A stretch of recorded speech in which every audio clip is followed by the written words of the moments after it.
Hello, my name is Burke Hedges, author of the best-selling book, The Parable of the Pipeline. I open my book with a story about Pablo and Bruno, who take two very different paths in their quest for financial independence. What you're about to see is the delightful animated story of their adventure. So, sit back, relax, and enjoy the life-changing lessons in The Parable of the Pipeline.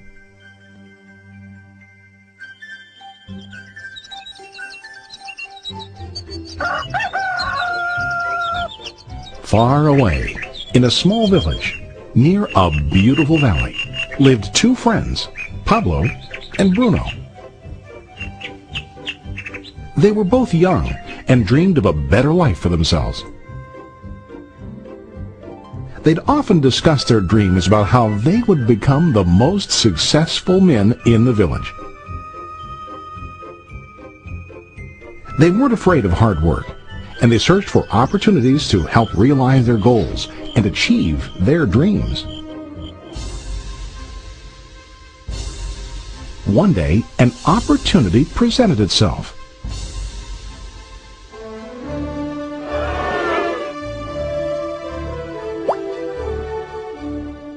The mayor of the village decided to hire two people to bring water from a spring up on the mountain, across the valley, back down to the village. They were to be paid based on the amount of water delivered to the village. Bruno and Pablo enthusiastically got to work. Every day, from morning till evening, they carried buckets to and from the spring. They worked hard, carrying water to the village. In the evening, they'd return home with their day's wages.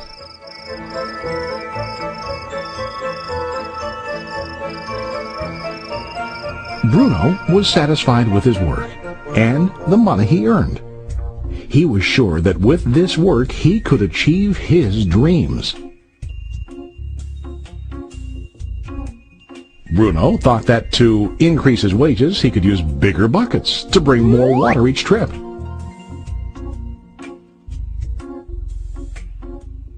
He believed with a larger income he would soon be able to buy a cow and the house that he dreamed about.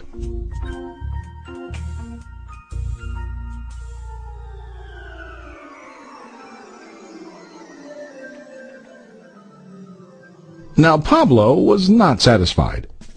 At the end of the day, his back and hands ached, and he was exhausted.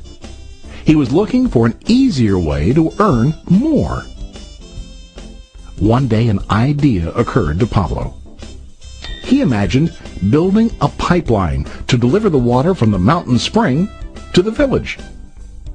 With this pipeline, he could get more water to the village without carrying buckets back and forth from the spring to the village. Soon, he got very excited about his idea and began to plan. Pablo, of course, shared his idea with his friend Bruno and asked him to join with him to work on and help build the pipeline.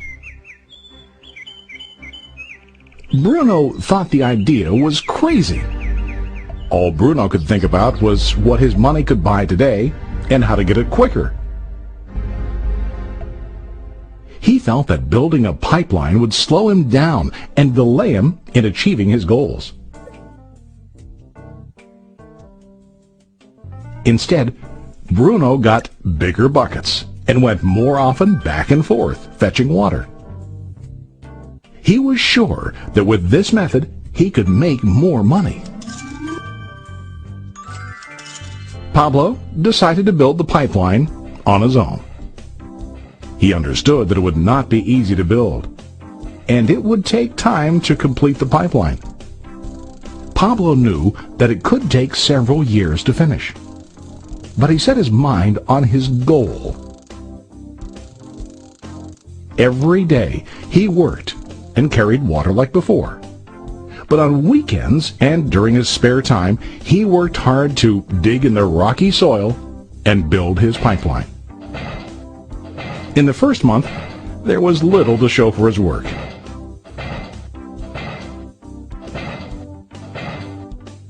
Bruno and the villagers laughed and teased him. They called him Pablo the Pipeline Man. During this time, Bruno's income doubled. He already bought a cow and a bigger house. His lifestyle changed. He now spent time after work in the bar, enjoying his hard-earned wages from delivering water.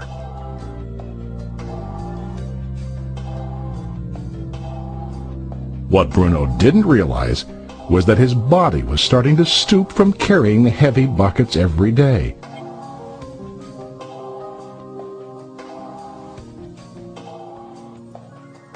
His face looked worn and his body tired. Soon, he began to carry less and less water due to the wear and tear on his body.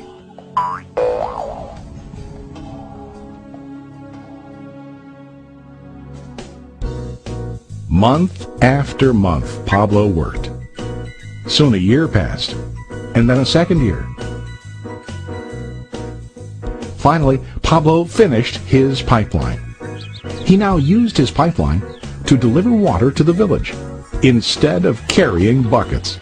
Pablo was now earning more money than ever before. The water continued flowing to the village, while Pablo wasn't working. While he slept and ate, the water flowed. Pablo was happy and proud of his insight, persistence, and hard work. Now his income flowed as long as the water flowed through his pipeline.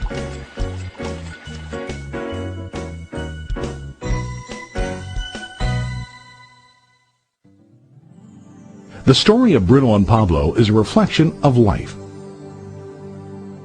Their jobs symbolize what most people do to earn money. Bruno gets his money using buckets. He goes back and forth, carrying his buckets from the spring to the village in exchange for money.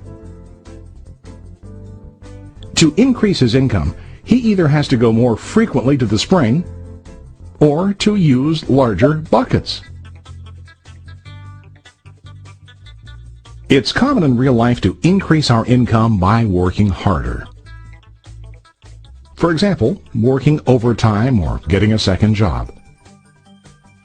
We also increase the size of our buckets by accepting a higher paying position, which often includes spending more time on the job. Most of us exchange time for money like Bruno. We know that every person has only 24 hours in the day and that it's not possible to use all our time to work. The most difficult time comes when we can no longer exchange time for money due to age, health, or other reasons. Then, our income stops. Now let's review what Pablo did. Very wisely, Pablo did not exchange all of his time for a limited income, but he used some of his time to build a pipeline. He knew that the pipeline would bring ongoing income as long as the water flowed. An ongoing income that multiplied the time he worked each day. Pablo knew that someday, maybe because of age or health, he would no longer be able to exchange his available time for money. Pablo knew that if he could make his idea of a pipeline work, then he only has to do the hard work of building the pipeline. After the pipeline was completed, Pablo was able to monitor and maintain the flow of water to ensure that his income will continue. Pablo has shown us that to earn an income, we don't always have to directly exchange time for money. There really are better ways. How about you? Are you still like Bruno, who directly exchanges time for money? Or do you want to be like Pablo, building and maintaining a pipeline for ongoing income? If you are interested in the idea of building your own pipeline, contact the person who lent you this presentation. You can start building your pipeline today.